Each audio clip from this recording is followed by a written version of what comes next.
Hey everyone. Good morning, good afternoon, and good evening, and welcome to Wake Up Wednesdays. So, wake up. How are you doing today? How is your week going? How is Monday and Tuesday progressing towards your plan? If you're not making the type of progress you wanted towards your plan, if Monday and Tuesday kind of got away from you, if you got sucked into the plethora of meetings, that's okay. These Wake Up Wednesdays are an opportunity for us to reinvigorate one another, to re energize one another so we can take a breath, look back at our plan, and get back on plan. I want to talk to you today about an article I posted in the group chat entitled, What is an OKR and why do we need them? So, OKRs stand for Objectives and Key Results. And OKRs are another tool for your toolbox. It's strategic management thinking for both product and project managers to help you and your teams clarify, deliver, and measure against the outcomes you want to achieve.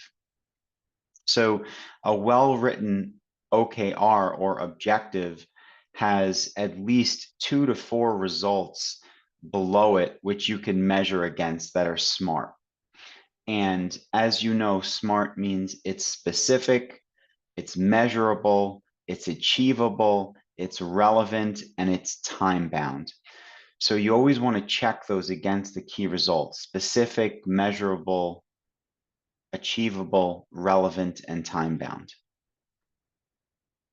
So you might say, I have an objective in my personal life to be healthier. And you might say, by the end of the year, by the end of next year, you give yourself a time frame. I want to achieve the outcome of becoming healthier. You're going to have 2 to 4 key results underneath that to support it. So one key result might be, I'm going to measure my health based on my current BMI, based on my current blood pressure, based on certain biomarkers or hormone indicators in my blood when I do blood tests, based on an overall sense of how I feel. And the reason why we start off with a personal example in the example of health is because that's something that everyone can relate to. So when we're working with big teams in a professional organization, we want to start off with an example that everyone can relate to before we segue into a professional example, and I'll give you that in a moment. So in the OKR example, the outcome example of creating better health for ourselves in the year, we've given ourselves the time frame of a year. And now we'll check against those key results that I listed at an agreed frequency. So let's say that that frequency is quarterly or monthly. In the example of quarterly, where we talked about our BMI, we might say our current BMI is X to establish a baseline. Our goal is to get our BMI to Y. We check against that each quarter. So I'll just use some fictitious numbers here to make things easy.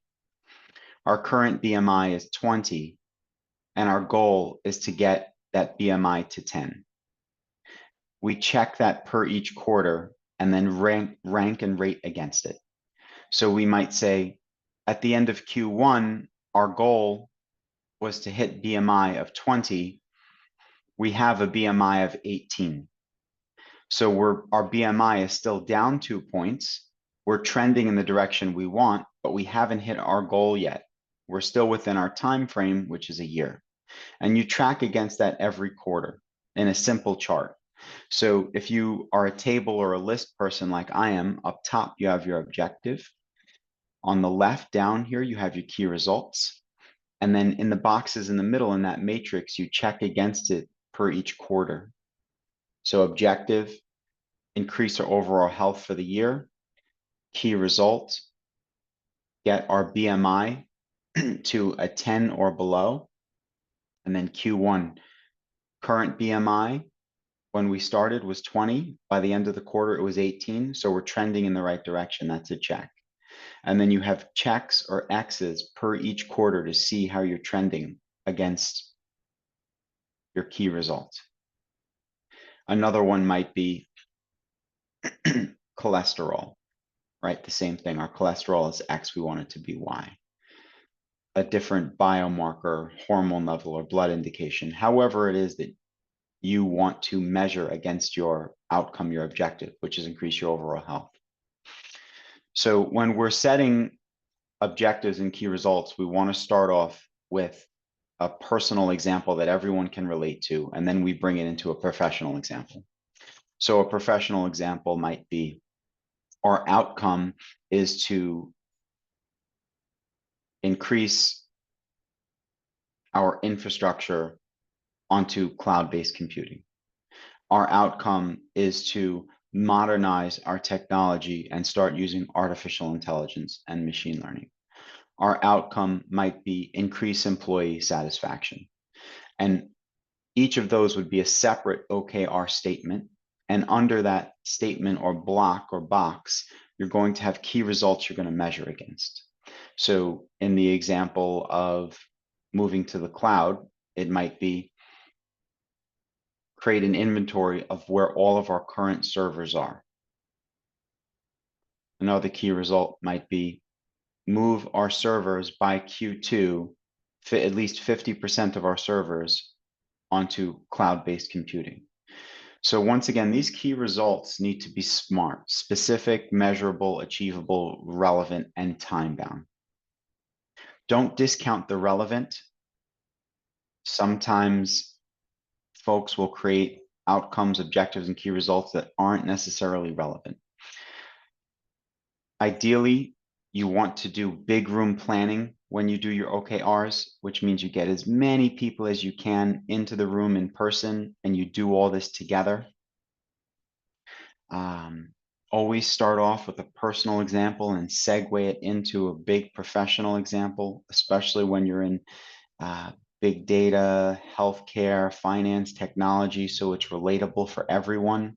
Sometimes people may at first feel intimidated when they hear a word they've never heard before, or an acronym they've never heard before, like an OKR. But I hope that you guys use OKRs. And I know that if you use them, they'll create more clarity and they'll give you more confidence in what's happening within your personal and your professional businesses. If you have any questions on how to set them up, how to structure them, how to manage them, how to maintain them, please feel reach out to me. And let's continue the dialogue. And let's talk soon, guys. Have a great day. Bye-bye.